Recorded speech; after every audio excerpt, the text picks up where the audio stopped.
때문에 사람들이 어떤 일까지, 돈 때문에 사람들이 어떤 짓까지 할 수 있을까? 예, 그것에 대해서 제가 알아보려고 이렇게 인터넷을 막 찾아봤습니다.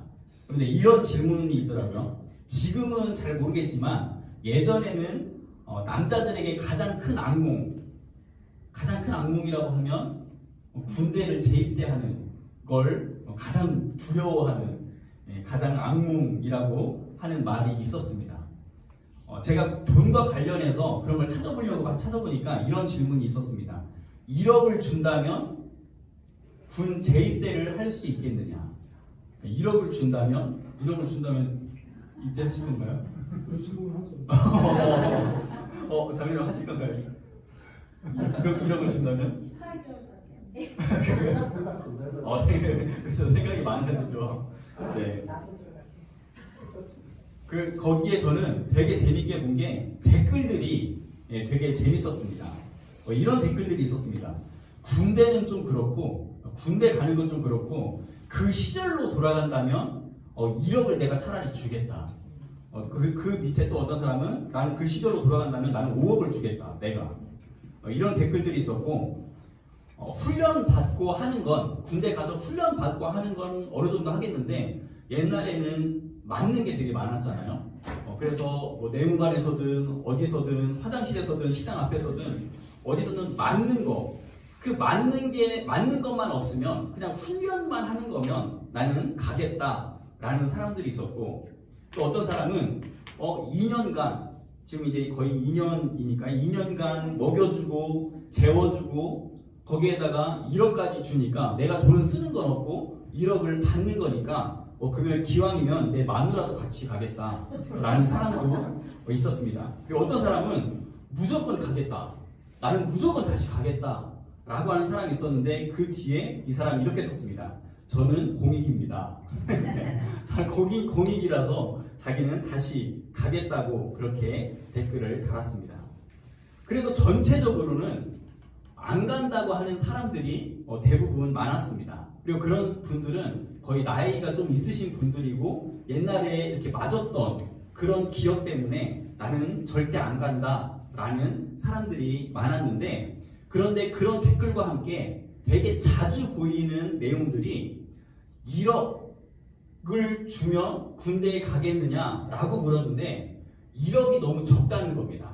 1억이 너무 적으니까 1억 가지고는 안 되고 내가 한 10억 정도는 좀 생각해보고 100억이면 그래도 한 번쯤 그렇게 갔다 올 수 있겠다라고 하는 사람들이 꽤 있었습니다.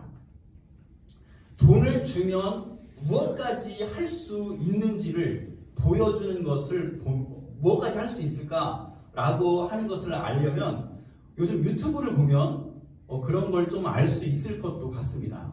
세계에서 가장 많은 구독자를 가진 사람이 가진 그 채널이, 유튜브 채널이 미스터 비스트라는 그런 채널인데, 유튜브 채널이 있는데, 이 사람이 어느 때부터 돈을 주면서 이 미션을 많이 합니다. 그래서 주어진 미션을 하면 돈을 주는데 그 미션이 좀 상상을 초월을 합니다.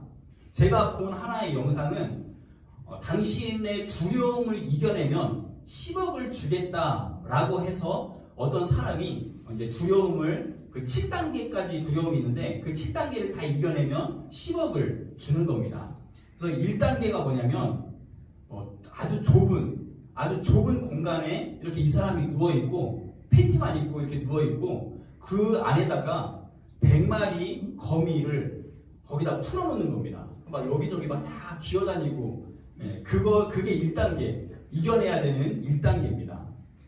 그리고 2단계가 이제 아주 깜깜한, 아주 어두운 밤에 30m 높이에 올라가서 줄도 없이, 아무것도 없이 그 난간 끝, 이렇게 뭐 되게 좁은 나무 하나를 의지해서 그 끝에 서가지고 이걸 버튼을 누르면 이 나무, 그 자기 버티고 있던 그 하나의 그 나무 조각, 그것도 떨어져서 이제 자기가 밑으로 떨어지는 겁니다.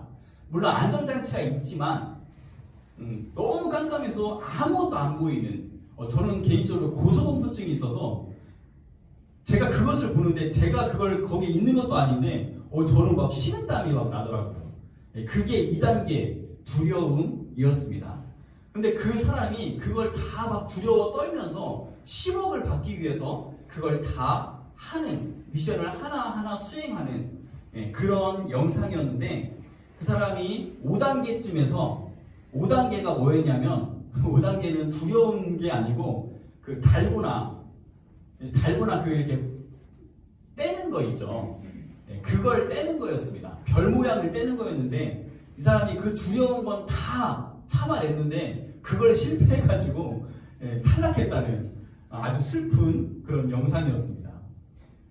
예전에 한 경제 전문가가 지방에 있는 고등학교에서 학생들을 대상으로 경제 강의를 했다고 합니다.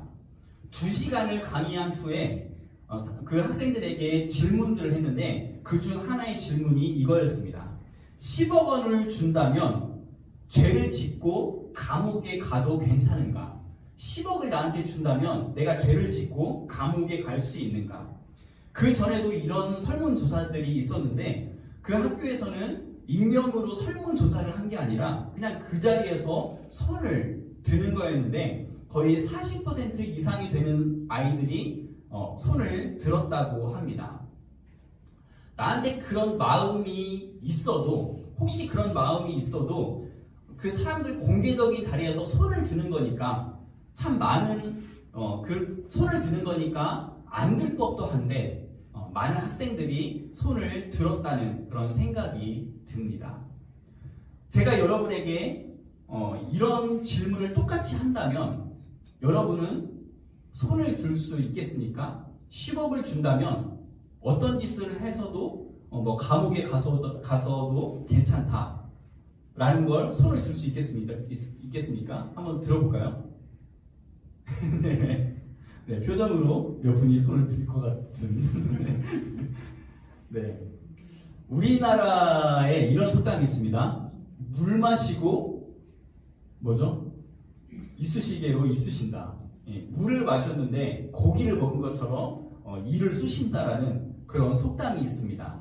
물 마시면 낄 게 없는데 그런데도 고기를 먹은 것처럼 이를 쑤신다는 이 말은 우리가 그 정도로 체면을 차리는 걸 중요하게 생각한다는 그런 말입니다.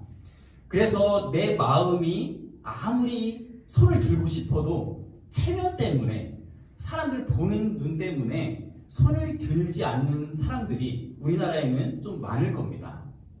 체면 문화가 가지고 있는 문제들이 분명히 있긴 하지만 저는 요즘처럼 돈이면 뭐든지 다 된다.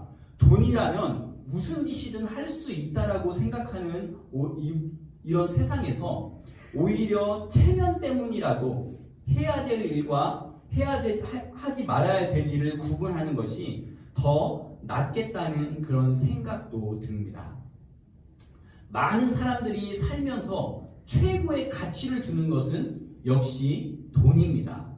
사람들이 돈에 가치를 두는 이유는 돈이 있어야 우리가 굶지 않을 수 있고 돈이 있어야 다른 사람에게 아쉬운 소리도 하지 않을 수 있고 돈이 있어야 사람답게 살 수 있고 돈이 있어야 여유 있는 생활을 영위할 수 있기 때문입니다. 때로는 돈이 신분 상승이나 권력의 수단이 되기도 합니다. 요즘 같은 세상에 편하고 안전하고 행복한 삶을 살기 위해서는 우리에게는 돈이 꼭 필요합니다. 우리가 돈을 밝히는 것은 아니지만 우리가 살아가는 데 있어서 꼭 필요한 게 돈이기 때문에 그래서 돈이 필요하다고 생각하는 우리에게 오늘 야고보 사도는 말하고 있습니다. 9절과 10절 아까 읽었지만 다시 한번 읽어보겠습니다. 시작. 낮은 형제는 자기의 높음을 자랑하고 부한 자는 자기의 낮아짐을 자랑할지니 이는 그가 풀의 꽃과 같이 지나가니라. 아멘. 낮은 형제는 높음을 자랑하라고 했습니다. 그리고 부한 자는 낮아짐을 자랑하라고 했습니다. 낮은 형제, 부한 자 이렇게 대조를 이루는 거니까 이 낮은 형제는 가난한 사람들을 말하고 있는 겁니다. 낮은 형제들, 가난한 사람들은 높음을 자랑해라. 어떤 높음을 자랑해야 하는 걸까요? 비록 지금은 가난하고 부족하더라도 하나님께서 도와주시고 성실하게 우리가 일을 하다 보면 언젠가는 크게 될 것이기 때문에 그것을 믿고 그 높음을 자랑하라고 하는 것이 아닙니다. 하나님께서 낮은 자를 높이시고 높은 자를 낮추실 때가 분명히 있으니까 그때까지 하나님을 신뢰하고 참고 인내하라고 하는 그런 말이 아니라는 말입니다. 물론 하나님께서 그렇게 하시는 경우도 있습니다. 경제적으로 너무 힘들었는데 그것이 회복되는 경우들이 있습니다. 하나님을 의지하고 하나님 앞에 겸손하고 성실하게 살아간다면 차고 넘치게 채워주시는 경우도 분명하게 신앙생활을 하는 사람들에게는 있습니다. 그런데 문제가 뭐냐면 하나님이 늘 항상 그렇게 하시지 않는다는 게 문제입니다. 하나님이 절대 그렇게 하지 않으신다가 아니라 언제나 그렇게 하지 않으신다는 게 문제입니다. 하나님은 언제나 그렇게 하시는 것이 아니기 때문에 낮은 형제가 높음을 자랑하라고 하는 이 말은 앞으로 높아질 것을 기대하고 그래서 하나님을 신뢰하고 그것을 자랑해라. 하나님께서 채워주실 것을 신뢰하고 믿어라 라고 하는 말이 될 수 없습니다. 10절도 마찬가지입니다.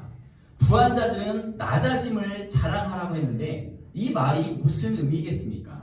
9절에서와 비슷하게 여기서도 지금은 돈이 많이 있어도 언젠가는 그 돈이 없어질 날이 있을 테니까 교만 떨지 말고 낮아짐을 자랑해라.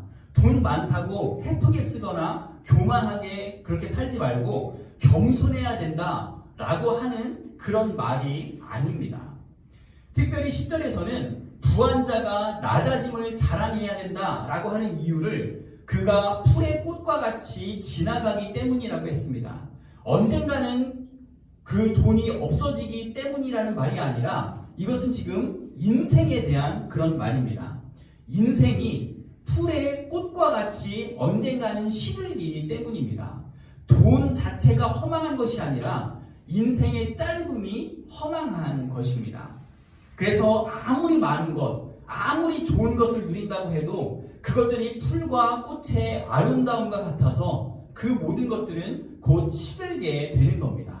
인생이 짧기 때문에 그것들이 다 시들게 되는 겁니다. 그래서 허망한 것입니다. 그러니까 낮아짐을 자랑하라고 하는 말씀은 지금은 돈이 있어도 언젠가는 없어지기 때문에 돈이 나를 떠나기 때문에 그래서 그러라는 게 아니라 내가 돈을 떠날 날이 있기 때문에 내가 시들어서 내가 언젠가는 시들어서 내가 가진 모든 것들을 떠날 때가 있다라고 하는 것을 의미하는 것입니다. 그렇게 본다면 이 말씀을 그렇게 본다면 낮은 형제가 자랑해야 되는 높음도 부한 형제가 자랑해야 되는 낮아짐도 이 세상에 있는 가치를 말하는 것이 아닙니다. 그것은 영원한 영생의 가치, 하나님께서 다스리시고 하나님께서 통치하시는 하나님 나라의 가치를 말하는 것입니다. 낮은 형제든 부한 자든 언젠가는 풀의 꽃처럼 시드는 날이 오기 때문에 그렇게 되는 날에 실제적으로 오게 될 하나님 나라를 자랑하라는 그런 의미입니다. 우리에게 돈이 꼭 필요하다 할지라도 그것보다 훨씬 더 가치 있는 하나님 나라의 백성, 하나님 나라의 가치를 우리가 붙들고 살아가기 때문에 바로 그 가치 때문에 내가 돈을 가졌든 내가 돈을 못 가졌든 그것이 아무것도 아니라는 것을 인정하는 것이 그것이 바로 높음이고 그것이 바로 낮아짐이라는 말입니다. 우리가 이 가치를 붙들 수 있을 때 세상에 돈보다 더 귀한 것이 있다라고 하는 것을 우리가 붙들 수 있을 때 가난한 자에게도 말할 수 있고 부한 자에게도 말할 수 있는 겁니다. 그 고백 때문에 비로소 우리는 이 세상에서 위로를 받을 수 있고 이 세상에서 힘을 얻을 수 있는 겁니다. 가난한 자에게도 부한 자에게도 오늘 말씀은 말합니다. 당신이 가장 소중하게 생각하는 것은, 당신이 가장 귀하게 생각하고 당신이 살아가게 만든 이유가 되게 하는 것은 돈이 아닙니다. 하나님의 나라입니다. 하나님의 언약입니다. 이것을 야고보 사도는 지금 말하고 있습니다. 예수님 제자들 중에 부귀와 영화를 누린 사람이 누가 있었습니까?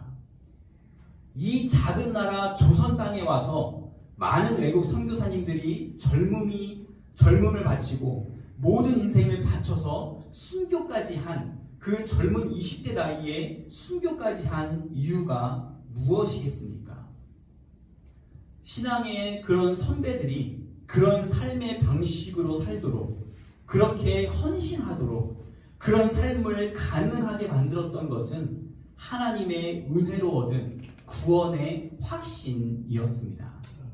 우리가 그렇게 살고 있지 못하고 또 우리가 그렇게 살 수 있다는 자신감도 우리에게는 없지만 그들과 똑같이 최고의 가치, 하나님 나라, 하나님의 은혜가 우리 안에도 있습니다.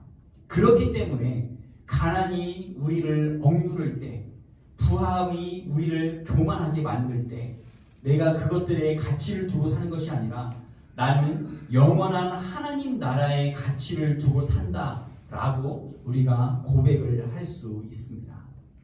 가난하지만 낙심하지 않을 수 있고 부하지만 교만하지 않을 수 있는 그 가치, 가난과 부함을 뛰어넘는 하나님 나라의 가치를 모든 그리스도인들은 가지고 있습니다. 우리는 그 하나님 나라 때문에 견딜 수 있는 겁니다. 여러분에게는 돈이 최고의 가치입니까? 아마도 그렇지 않을 겁니다. 가족을 위해서 돈이 필요한 거지 돈 때문에 가족을 버리는 사람이 없을 겁니다. 돈이 없으면 무시를 당하는 것이 속상해서 돈을 원하는 거지 돈이 더 좋아서 자존감을 포기할 사람은 없을 겁니다. 돈이 있어야 안전을 지킬 수 있다고 생각하기 때문에 돈을 버는 것이지 돈이 생명보다 더 좋아서 그래서 돈을 버는 사람은 없을 겁니다. 돈이 행복을 보장해 주는 것처럼 생각을 해서 그래서 우리가 돈을 버는 것이지 그런 것 전혀 없이 그냥 돈 자체가 목적이어서 돈을 버는 사람은 아마 없을 겁니다. 그러니까 우리가 최고의 가치를 두는 것은 돈이 아닙니다. 그런데 돈이 최고의 가치가 아닌 그런 우리가 바로 이 돈 때문에 사람을 멀리하기도 하고 이 돈 때문에 삶을 포기하고 싶기도 하고 이 돈 때문에 하나님을 떠나고 싶어지기도 합니다. 예수를 믿으면서도 우리가 그렇게 사는 이유는 우리가 붙들어야 할 하나님 나라가 최고의 가치다라고 하는 그 고백, 하나님의 은혜 때문에 가난해도 부해도 나는 그 은혜가 있으니까 괜찮다라고 하는 그 고백을 그리스도인들이 놓쳤기 때문입니다. 우리가 사는 문화 속에서 야고보 사도가 말하고 있는 예수 믿는 사람들의 정체성이 무엇입니까? 낮은 형제여, 하나님 나라를 소유하고 있다는 높음을 자랑하십시오. 부한 형제여, 지금 소유하고 있는 모든 것들을 떠나는 날 내게 주어진 하나님 나라로 인해서 낮아짐을 자랑하십시오. 하나님의 은혜로 인한 구원의 확신을 가지고 있는 모습, 그것 때문에 현재 우리에게 임했고 앞으로 미래에 완성될 그 하나님의 나라, 어떤 상황에 처해 있든 그 하나님 나라를 붙들고 살아가는 것이 예수 믿는 사람들의 정체성입니다. 돈이 문제가 아니라 이 정체성을 잃어버린 것이 문제입니다. 하나님의 사람으로서 이 정체성이 흐려졌다는 것이 문제가 되는 겁니다. 성경에서는 말합니다. 이런 히브리서 11장 38절에 이런 사람은 세상이 감당하지 못하느니라. 이런 사람은 세상이 감당하지 못하느니라. 많은 돈과 재물을 소유한 사람들이 세상을 감당할 수 없게 만드는 것이 아니라 그것들을 초월한 하나님 나라의 가치를 가지고 있어서 영원한 하나님 나라를 바라보면서 소망 중에 즐거워하고 환난 중에 인내하는 성도들이 이 세상이 감당할 수 없는 그런 성도들이라고 확신합니다. 그것이 바로 우리가 가지고 있는 고백입니다. 우리는 어디를 가든지 무엇을 하든지 영원한 하나님 나라를 소유한 하나님의 사람들입니다. 우리의 현실이 아프고 우리의 현실이 어렵고 힘들지만 그럼에도 불구하고 하나님이 내 길을 인도하시고 우리의 인생이 끝나는 날 영원한 하나님 나라에서 영원히 안식하게 될 것이라는 그런 믿음이 우리에게 있다면 낮은 형제들은 부함을 자랑하고 부한 형제는 낮음을 자랑하십시오. 그 하나님의 은혜가 바로 우리의 자랑거리입니다. 이 고백으로 이 한 주간도 우리가 승리하고 어디를 가든지 무엇을 하든지 이 고백으로 승리하는 우리가 될 수 있기를 간절히 바랍니다.